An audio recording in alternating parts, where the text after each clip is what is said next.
Hello YouTube, Hillbilly Redneck here. I'm going to show you what it's like to try to start my 94 F450. Basically, it's a 7.3 with the IDI in it. It's got the turbo. Pretty sure the glow plugs and that relay are not working in it.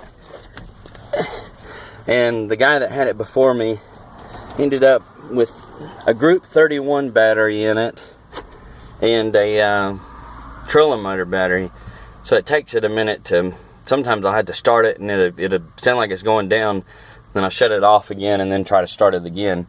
The truck's been sitting for a little over a month. I was down in Georgia and now I'm back up here to start it, and I'm imagining it's going to take a while, so here we go. Uh-oh. It's a no-go.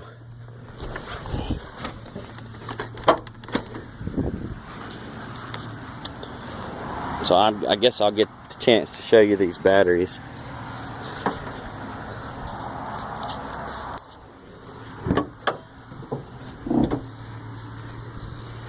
I've done a little bit of work to it, but I haven't got everything that I wanted done to it yet.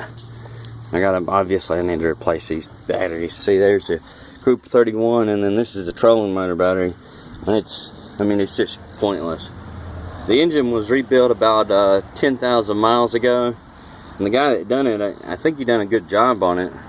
But however, the guy that basically ended up with the truck just can't take care of it.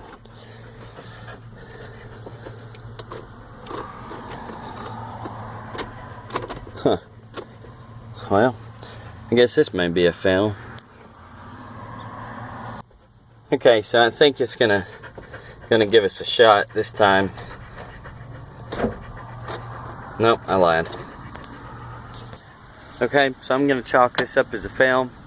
I've got to adjust the battery cables or something, and we'll go from there.